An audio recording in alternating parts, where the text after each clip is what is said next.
Good morning and welcome to Sunday School at First Baptist Church. I'm glad that you can be here with us on this Sunday before Christmas. We're still in the book of John, but will be for some time. We're in chapter 2 of John, 1 through 25. Just a reminder as we begin this study of what John's stated reason for writing the Gospel of John was. He says, "It is that we may believe that Jesus is the Messiah, the Son of God, and that by believing you may have life in His name." Throughout the Gospel of John, John gives us many, many signs that help us to believe that, help us to understand that Jesus is the Messiah, the Son of God. And here in chapter 2, we have several instances here where Jesus' own activity in His earthly ministry demonstrates that He is the Son of God. So let's begin here in John chapter 2 and verses 1 through 25. Verse 1 begins, "On the third day, a wedding took place at Cana in Galilee. Jesus' mother was there, and Jesus and His disciples had also been invited to the wedding. When the wine was gone, Jesus' mother said to Him, 'They have no more wine.' 'Dear woman, why do you involve me?' Jesus replied, 'My time has not yet come.'" Now, we don't know what the third day was here. I mean, you can figure it from different places that have previously happened where Jesus was meeting new disciples and they were coming to follow Him, where He was witnessing what John had to say, John the Baptist, about who He was.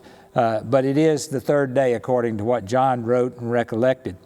And he talks about Jesus and His disciples being at a wedding. Jewish wedding was quite a different thing than what we see in our own current culture because the marriages were arranged in those days, and people prepared contracts between the two people, the parents did. Vows were exchanged at a local synagogue, and then they went through a betrothal period. And that betrothal period could be for an entire year. But at the end of that waiting period, they had quite a celebration. The groom would go and call for his bride with a group of friends in a torch-lit parade, and then the new couple would return to the home that the groom had prepared for a celebration that would last as long as a week. And the family, the groom's family, was expected to provide enough food and drink for everyone who came. So we see that Jesus and His mother Mary were at the wedding, and we suspect that this must have been a family member for Mary, because she's there and has a primary responsibility, it seems, for things that are going on at the wedding. And it even indicates that Jesus and His disciples were invited to the wedding. And so Jesus will perform three functions here at this wedding. First, He'll be a guest at the wedding. And then He'll be the son of Mary, who she asked to help out because of a problem that's there. And then finally, He'll turn out to really be the host because of what He does.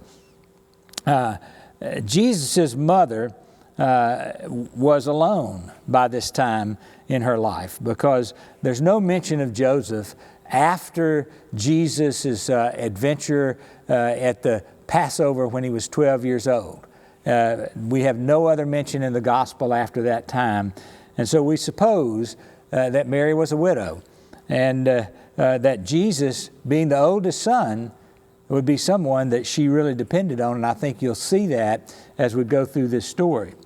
And also at this time, when it says that Jesus and His disciples were invited, there were only 5 at this point, as we know when we saw those people come to follow Him: Andrew, Peter, John, Philip, and Nathaniel. There'd be others for sure, but at this point, there are only 5. And then there's the wedding that takes place, and at a strategic point in the wedding, Mary comes forward to Jesus. Why she came to Him, I'm not sure, except that I figure she thought He could do something about it. And she says, "They have no more wine," which was catastrophic at a wedding. People could even bring a lawsuit against the parents of the groom if they ran out of food, if they ran out of wine, because they came to that wedding for a celebration. Ray Summers writes that it was no more than customary dependence of a Jewish mother on her oldest son for her to come to Jesus and ask Him to help her with a solution. That she spoke to Jesus indicates that she thought he could come through. And certainly he does. He says something to her that we would interpret in our Western culture as being sort of a rebuke against her. But when you look at the original language and you think about the Jewish custom, this is not a rebuke by Jesus when he says, "Dear woman, why do you involve me in this?" This is really an ancient Jewish expression that's used both in the Old and the New Testament. And its meaning is probably better translated as, what do we have in common in this matter? What can I do to solve it, maybe? Is this a problem for me as well? Kyle Yates characterizes Jesus' reply as not harsh or disrespectful or intended as a rebuke. As a matter of fact, it has a note of tenderness to it, he says. He made it perfectly clear to her that his messianic activity lay outside her control, but he didn't say, "I won't do anything about it." He simply listened to what she had to say. His messianic moves would be determined by his own understanding and what he saw as God's will. And of course, it would be a perfect understanding since he himself was God. Jesus apparently realized that there was a challenge here about this situation and that he needed to do something, and so he did. William Barclay interprets what Jesus is saying as, "Let me handle this my way, and I will." And Mary understood that, because one of the next things that she does is to go to tell the servants to do whatever he says. And as a matter of fact, look in verses 5 through 7. He says, "His mother said to the servants, 'Do whatever he tells you.' Nearby stood 6 stone jars, the kind used by the Jews for ceremonial washing, each holding from 20 to 30 gallons. Jesus said to the servants, 'Fill the jars with water.' So they filled them to the brim." Do whatever he tells you. It's pretty obvious at this point that Mary has faith in Jesus. There's not a question in her mind that she can do something, that he can do something. She has full confidence in what Jesus might be able to do. And so he knew what to do, and he acted. These 6 stone jars that were filled with water would be the source of a miraculous wine that would come forth that the steward would say was the best wine. Why was it saved for the end?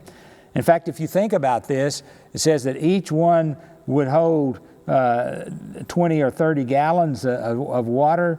That's a lot of wine. And you think, well, were they planning on getting drunk? I don't think so. But it was wine that could be held over. And it would be a nice gift for the bride and groom. It certainly would be of some value to them. And so he had them fill the jars. These jars were used to hold water for ritual washing. A Jew had certain things that they had to do before they ate when they came into a home. Some of it was for cleansing, because sometimes people came in from a dusty road, had to wash their feet, or maybe a muddy road, had to wash their feet. This is what the jars of water were for. And so the volume here could produce a great amount of wine, which would be a gift as well. When he said, "Fill the jars with water," this is a good example of Jesus' most common method of performing a miracle. It's by the spoken word. It's the same way that God spoke the universe into being, spoke the earth and the solar system into being, strictly by an oral command. He didn't do any magical tricks. He didn't pull a rabbit out of a hat. He simply spoke this into existence. Now look at verses 8 and following.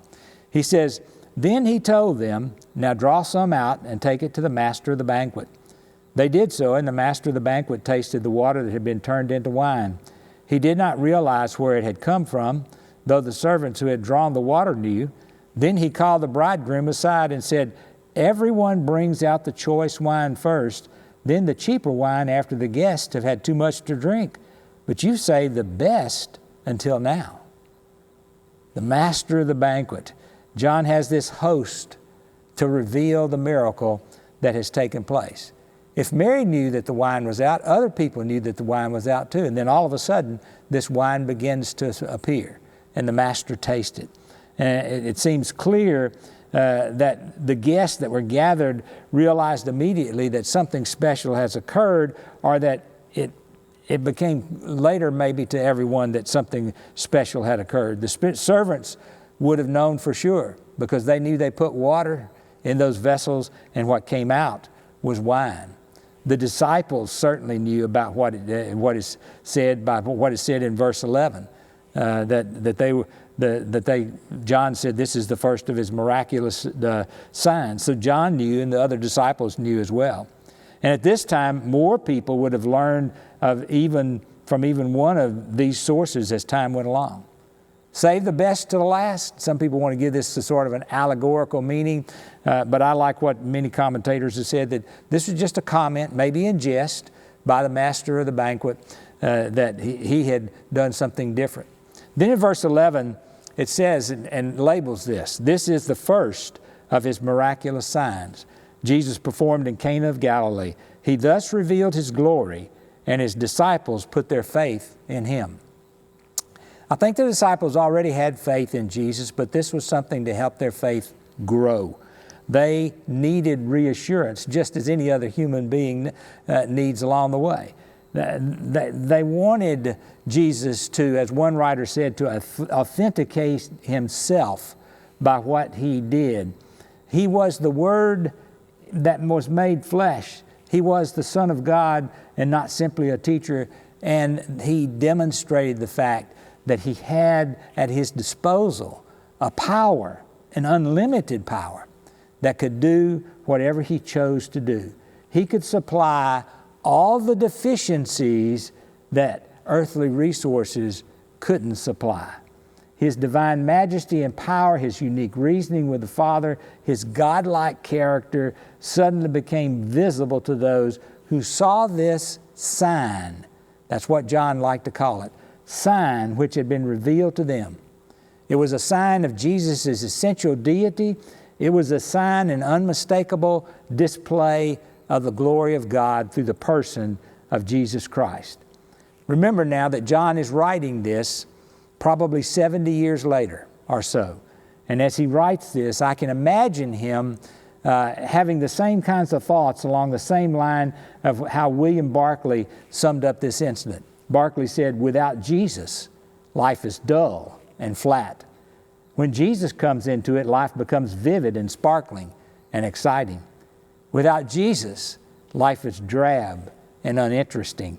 With him, it's thrilling and exhilarating. And I'm sure that as John sat there with pen in hand and wrote this book, probably living in Ephesus at the time, that he remembered those with great fondness in his heart. And this was the first sign that was performed to honor the Father and to put things into context. During the actual miracle, there were probably only a few people, the servants, who knew what had happened. They knew immediately when they heard the master of the banquet speak because they knew they'd filled it up. And the miracle involved Jesus' disciples. They knew their master had done something special, and it solidified their faith. And as a result of that, they believed in him, and it was a growing faith. And perhaps even some of the servants believed in Jesus. We don't have any record of that, but they knew that Jesus had performed a miracle because they knew what they had done. Now look at verse 12. After this, they went down to Capernaum with his mother and brothers and his disciples. There they stayed for a few days. Sounds like a little family vacation to me, a little family reunion, some time together, because Jesus is not going to be with them much in the days to come, or much longer, as a matter of fact.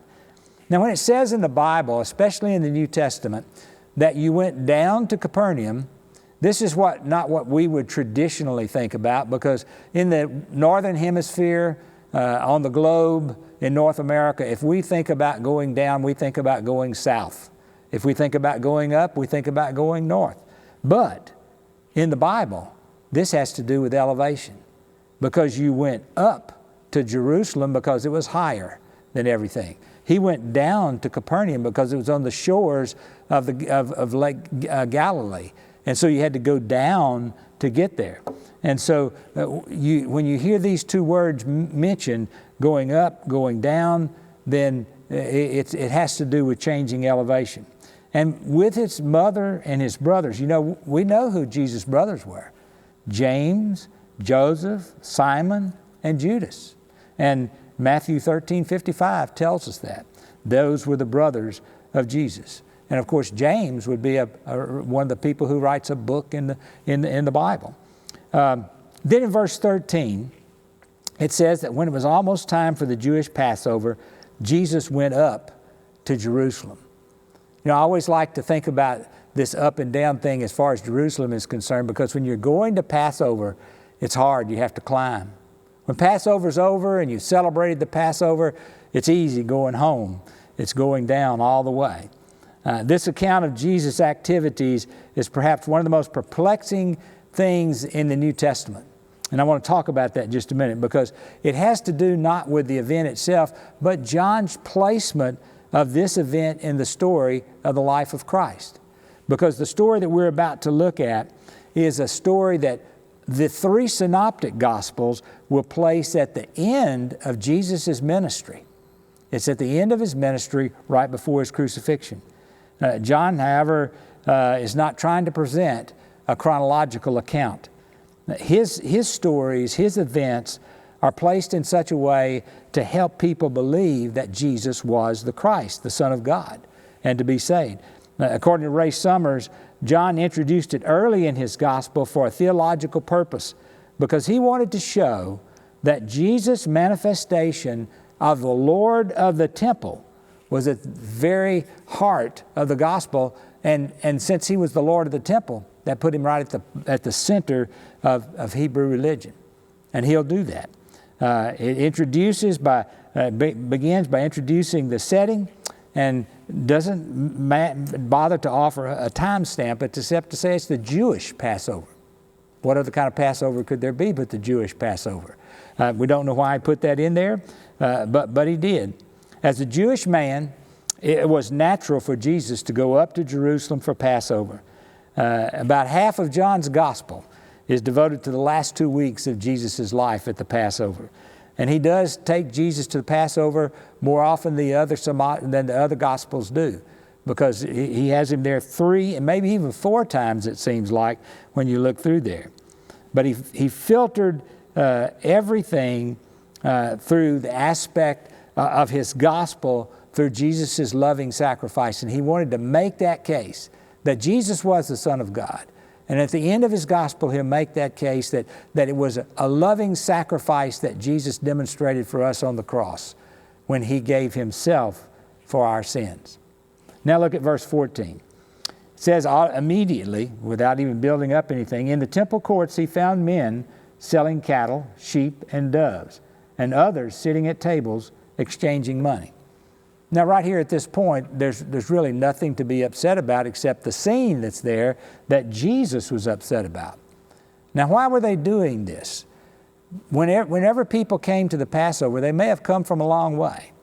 And it was required for a person to pay the temple tax and to make a sacrifice, an animal sacrifice.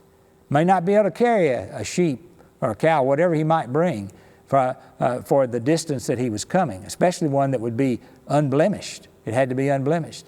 And so most people who came from any distance would buy a sacrifice as they went into the temple, and then people would exchange local currency from where they lived for what would be acceptable as far as the temple tax is concerned. And they would pay a premium. I mean, John doesn't talk about this here except maybe by implication. But these people were concessionaires. And the concession manager was the high priest. In this case, it was probably Annas, the high priest. In fact, he controlled the temple concessions even after he was no longer high priest, and we know that. When his son-in-law Caiaphas was the high priest, he was still controlling these concessions.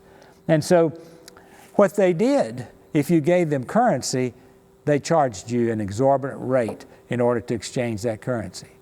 If you brought an animal, it might not ever meet the specifications, so you had to buy one of their sheep. And so people just resolved themselves to that point, and they bought the animals that were there.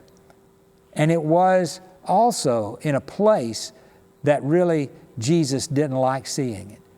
it was in the court of the Gentiles. Now, Gentiles had been excluded from the temple by this time, but it was still an area that was called the court of the Gentiles for Gentiles to come in and worship if they chose. But Jesus saw them as turning this place into to a spot where nobody could worship, with the bleating of sheep and all the hustle and bustle of trying to get up to a table to exchange money or whatever it might be. This was a terrible atmosphere for worship. And they knew, Jesus knew, that God intended for this to be a place of prayer for all the nations. It said so in Isaiah 56:7. Wanted this to be a place of prayer for all the nations. And so Jesus stood there, he saw that scene, he saw what he knew was happening, and he couldn't take it. He couldn't take it. He had to do something about it. So in verse 15, here's what he did. So he made a whip out of cords and drove all from the temple area, both sheep and cattle. He scattered the coins of the money changers and overturned their tables. To those who sold doves, he said, "Get these out of here. How dare you turn my Father's house into a market?" His disciples remembered that it is written, "Zeal for your house will consume me." And Jesus saw this as his house. And it was a manifestation of Jesus as the Lord of the temple. He responded with a flare of human anger, but it was more deliberate and righteous indignation than anything else. He used the materials at hand to create a whip, but we don't have any indication that he ever whipped anybody. Just he had this in his hand. His presence physically must have been intimidating. He wasn't that meek and mild person that somehow we imagine Jesus. He was a physical presence that people had to deal with. And he drove, and this word drove implies force, but not necessarily violence. He drove these people out of the temple. And Jesus' attention was one's causing distraction and hindering worship. He said, you're not allowing people to worship, and you're distracting for what people come to the temple for. The passage also seems to indicate that Jesus' disciples just watched. They were astounded, I think. What is he doing, and what is he up to? The purpose was the sacrificial system had become corrupt. And Jesus was going to replace that sacrificial system with himself. He would become the ultimate sacrifice, the perfect Lamb of God. And in verse 18, it says, "Then the Jews," that means all the Jews who were there in the temple that were part of the priestly group and so forth, "the Jews demanded of him, 'What miraculous sign can you show us to prove your authority to do all this?' Jesus answered them, 'Destroy this temple, and I'll raise it up again in 3 days.'" Now, this is something that's quite interesting here if you were a new Christian and studying the Bible, really. Kyle Yates observes that these Jews had been in the presence of the sign of the ages and didn't even realize it. They had been offended by his bold assumption of power. They now challenged his authority. They asked for his credentials. It was clear that the essential lesson had escaped them completely. And now Kyle Yates ends that passage by saying, "How stupid can a man get?" What Jesus had just done should really indicate to them, this person is something special. We need to find out about what he's done. Once the commotion died down, you knew there was going to be some questioning, and certainly there was. He knew that he was not at fault here. The burden of proof was not his to bear, because this was not a violation of the law. His actions were blatantly not immoral. He was righteous in his actions, and he had and was authority enough to do it. He gave them a veiled response when they asked him the question. Such a response would require a very perceptive hearer, and there were none present because they didn't understand. His own disciples didn't really understand the true meaning until after his resurrection, and that's indicated in the Scripture. They saw it after he was raised from the dead. When he said, "Destroy the temple and I'll raise it again in 3 days," these people were looking at the temple, the temple, that building there. They weren't looking at the temple of Jesus' body. And the word can mean either. If you destroy something physical. Could have been either Jesus' body or it could be the building. And they made this comment that this building's been here 46 years. And Jesus said, you don't understand. But they did understand later. Look at the scripture in verse 20. The Jews replied, it was taken 46 years to build this temple, and you're going to raise it in 3 days? But the temple he had spoken of was his body. After he was raised from the dead, his disciples recalled what he had said. Then they believed the scripture and the words that Jesus had spoken. You know, we do see in the disciples doubt up until the time that they finally realize that Jesus has been raised from the dead, and that's the ultimate sign for them. They know. A physical temple was immaterial. Being raised from the dead was something else. And I doubt if those Jewish leaders would have believed that Jesus could be raised from the dead either. That maybe the building the temple in 3 days was a phenomenal project, but raising from the dead, who could do that? Once you're dead, you're dead. These same religious leaders who would be demanding of the Roman governor that they crucified Jesus, and that some of them are probably in the crowd that shouted to crucify him on these trumped up charges. But here in the very beginning of Jesus' ministry, he is declaring himself to be the Lord of the temple. Now this comes in Luke and the other Gospels at the end of his ministry and results in the trial that will lead to his death and resurrection. Now look at verses 23 through 25. Now while he was in Jerusalem at the Passover feast, many people saw the miraculous signs he was doing and believed in his name. But Jesus would not entrust himself to them, for he knew all men. He did not need man's testimony about man, for he knew what was in a man. Doesn't say much about us, does it? Doesn't say much about our dependability or our being trustworthy.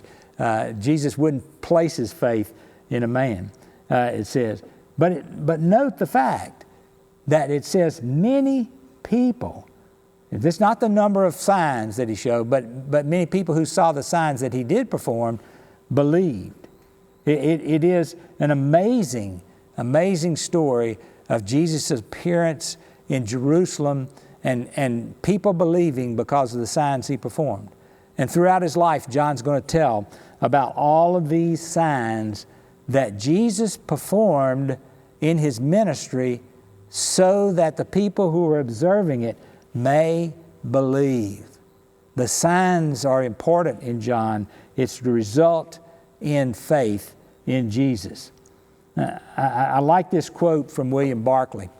Barclay said, "To John, a miracle was not an astonishing happening.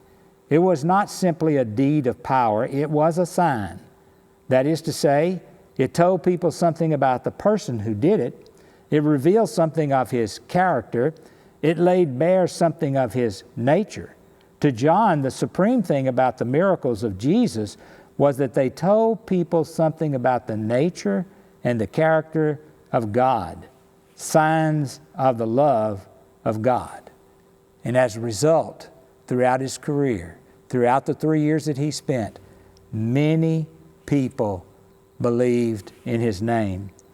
They were not the original witnesses. These were also those who came to the manger. There were also those, though, that came to the manger.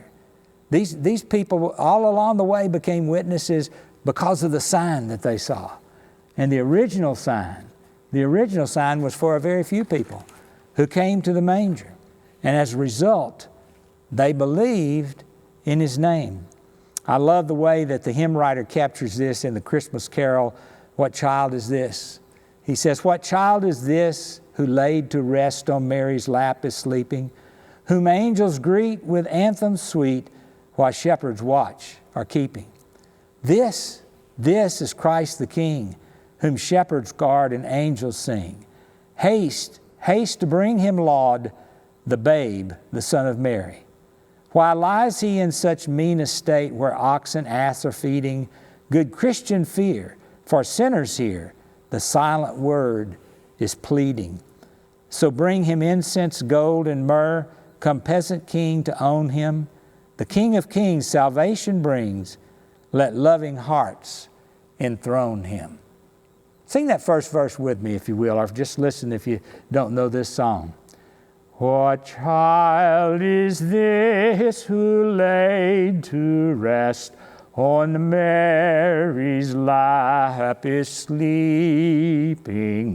whom angels greet with anthems sweet, while shepherds watch are keeping? This is Christ the King, whom shepherds guard and angels sing. Haste, haste to bring him, Lord, the babe, the Son of Mary.